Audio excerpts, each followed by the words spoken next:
What would you do if one day you're working your typical 9 to 5 job and the next you're in a hospital with a broken back and paralyzed from the waist down? Would you know what your options of care are? Would you know how long you'd have to stay in a hospital? Would you know what type of care you would need once leaving the hospital? If you're anything like Milton, who is discussed in the nursing facility case study, then you have no idea what alternative methods of care are available to you. Milton is a 54-year-old male.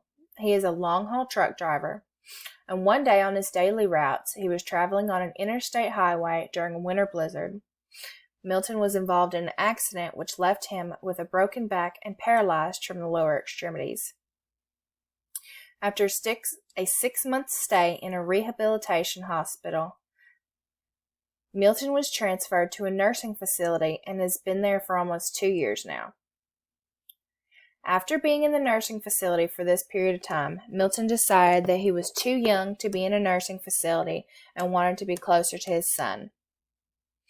Milton states when he first arrived to the nursing facility, he was in fact informed about all the available options to him. He was informed by his Department of Aging and Disability Services case agent.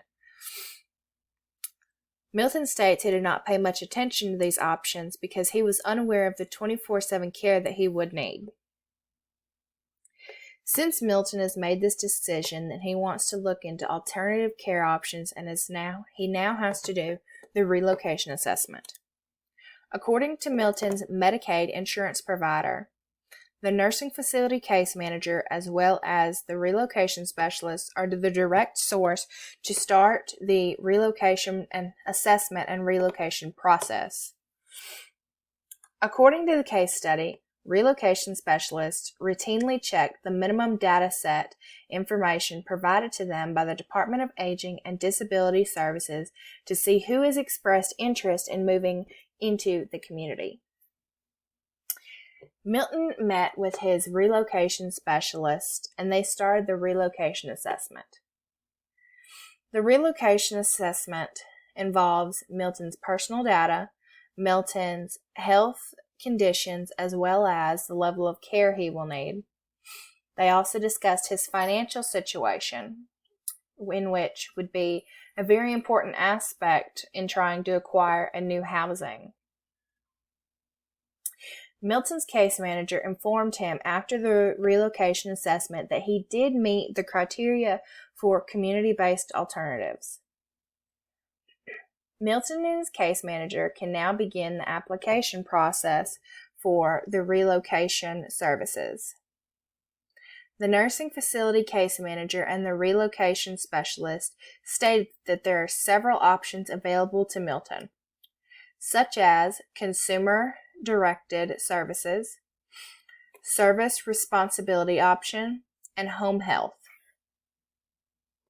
One day, Milton decided he wanted to do home health, and this was a medical provider that provided nurses who would come to his aid as often as he needed to help him with daily tasks or, depending on his level of care, whatever he needed. Now that he's decided he wants to do the home health agency, he has to decide a provider through the agency. After this, Milton got to meet with the home health agency to set up a level of care assessment for community services. Most of the steps through the process that Milton had to do were the same thing, talking about the same information such as his health and his level of care. But they had to follow all these steps to make sure that everybody knew what level of care Milton needed and make sure he got the right services for him. After the health portion of the relocation was completed, Milton now had to focus on the housing portion. He was informed that there are 3 options for housing assistance available to him. According to his relocation specialist, there are tenant-based rental assistance, Texas Housing Voucher Assistance, and a $2,500 stipend from Transitional Assistance Services for any startup costs that Milton may face during the transition process. This can include security deposits, utility costs, any startup costs that are required, even buying furniture or utensils for his new housing. Milton was able to receive one of 10 new tenant-based rental assistance vouchers. Milton had about 2 weeks before the time of relocation, so him and his caseworker identified all the things he would need for his new apartment. On the day of relocation, Milton's nursing facility case manager, as well as his relocation specialist, met him at his apartment to make sure he was settling in fine. His home health nurse also got there before he did so that she could meet him there and start her job immediately. Those who assisted Milton through this process made sure that he had their telephone numbers in case a problem came up. The home health nurse was assigned to visit Milton once a day, every day, to assist him with medication, showering, or any other things he may need through the day. Milton's downstairs neighbor volunteered to be his in case of emergency aid. Milton received a life alert device. If he was in an emergency and could not get to his phone, he would use the device and it would contact his home health nurse as well as his in case of emergency neighbor, and the neighbor would come assist him in this case.